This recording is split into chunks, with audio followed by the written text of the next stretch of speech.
Happy weekend! So ngayon nga ay pupunta kami sa ITC. Meron kasing bagong bukas na bagong palaruan doon. Yun yung Kids Paradise. And sobrang daming pumupunta ngayon ng mga mommies kasama yung mga anak nila. Kaya nangako ko kay Ellie na kapag very good siya sa school, pupunta kami this weekend.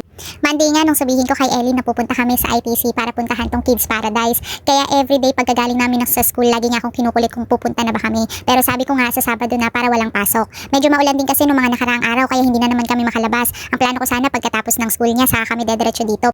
Pagpunta nga namin dito sa Kids Paradise, wala pang available na slot para sa amin. Yung available kasi is for 5 PM pa. Kaya ang ginawa namin, pumunta na naman kami dito sa may dinosaur. Naging paborito na nga ni Ellie tong ride na to. Tapos mas masaya pa siya ngayon kasi nga sinama namin si Cyrene para meron din siyang kalaro dito sa playhouse. Nakakainip na maghintay dito sa may labas ng playhouse. Kaya habang naghihintay kami, nag-e-enjoy naman itong dalawa na mag-rides dito. Tawang-tawa pa nga kami kay Ellie kasi sayaw siya ng sayaw. Talagang mas nag-enjoy siya ngayon kasi meron nga siyang kasama.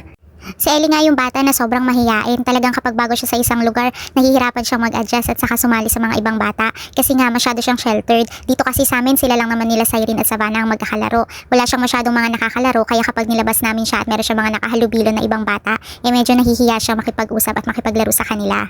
Natapos na nga silang mag-rides ni Cyrene kaya dumaan muna kami dito sa Mytronics para magpa-picture. Kailangan kasi ni Ellie ng 2x2 picture para sa ID na gagawin ng teacher niya. Kaya sabi ko since nandito na rin naman kami, dadaan na kami para hindi na kami babalik-balik pa sa ibang araw para magpa-picture.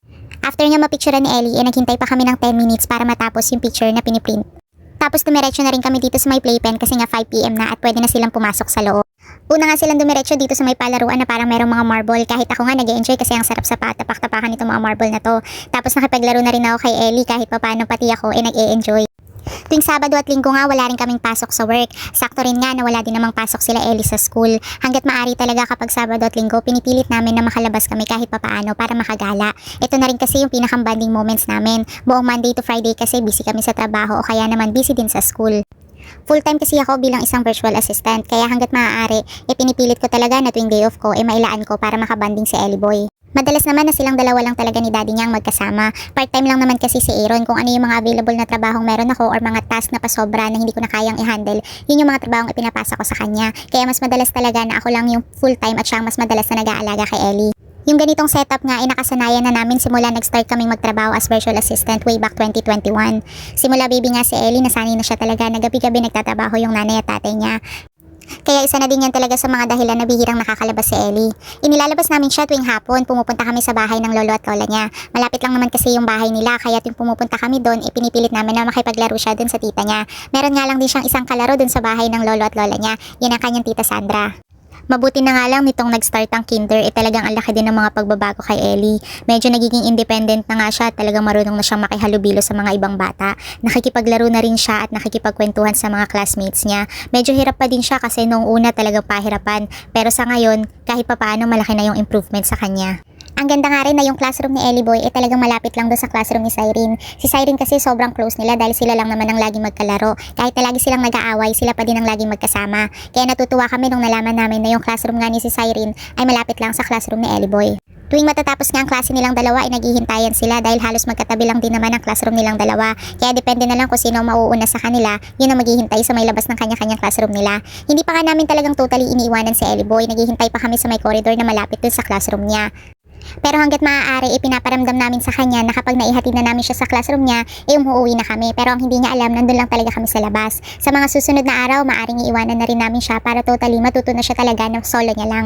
Hanggat maaari nga, pinipilit namin na matuto siyang maging independent at tumayo sa sarili niya para kahit papaano ay natitrain siya kung paano kumilos at gumalaw ng kanya lang.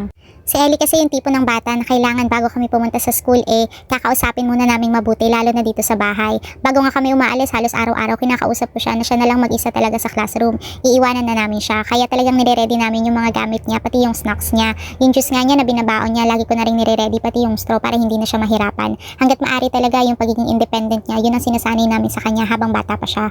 Sa una din lang naman tahimik si Ellie Boy, kunyaring ayaw magsalita at ayaw makihalubilo sa ibang bata. Pero kapag nasanay na siya at nakapalagayan loob na niya, sobrang kulit na niya talaga. At sa sobrang kulit niya, minsan maiinis ka pa talaga sa kanya. Nung sobrang bata pa nga si Ellie, talagang akala namin merong mali sa kanya. Ipina-check up namin siya kasi nga hindi siya gaanong nakikipag-usap at nakikipagkwentuhan sa amin. Kapag kinakausap namin siya, hindi rin siya gaanong namamansin. Pero sabi ng pedya niya, normal lang daw yun, maaring meron lang daw siyang speech delay. Bandang huli na-realize namin na kaya pala hindi nakikipag-usap sa amin sa Ellie Boy kasi nga hindi naman pala siya nakakaintindi ng Tagalog. English speaking nga si Ellie Boy, hanggang ngayon medyo nahihirapan siyang umintindi ng Tagalog.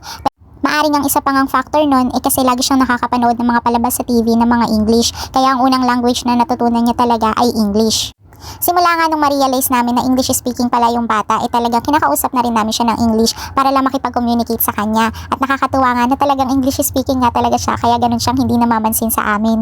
Nakatulong nga din simula nung pumasok siya ng daycare na nakakahalubilo na siya ng ibang bata. Nagkakaroon din kasi siya ng mga ibang kalaro na nagtasalita ng Tagalog, kaya kahit papaano natuto siya. Sa ngayon Taglish na si Ellie Boy at nag-aaral na siya talagang matutong magsalita ng purong Tagalog. Sa mga oras nga na to nag-e-enjoy na yung mga bata sa paglalaro. Natutuwa silang batu-batuhin tong screen na to kasi every time na tumatama yung bola dun sa mga monster na naglalakad, namamatay sila. Pati nga ako talagang nag-e-enjoy na sa paglalaro, pati ako nakikibato-bato na din. Talagang mapapaisip ka na lang kung sino ba talaga ang nag-enjoy, yung mga anak ba o yung nanay. 30 minutes nga lang yung kinuha ko na time para makapaglaro dito yung mga bata. Meron pa kasi kaming ibang pupuntahan na planado na, kaya sabi ko 30 minutes lang para hindi rin naman masyadong mapagod yung mga bata. Pero kahit na ganun, sila na rin talaga yung nagaya. After 30 minutes nagplano na silang umuwi dahil gutom na daw sila. Kaya paglabas nga namin ng ITC, dumaan muna kami dito sa bilihan ng manok para mamili ng ulam.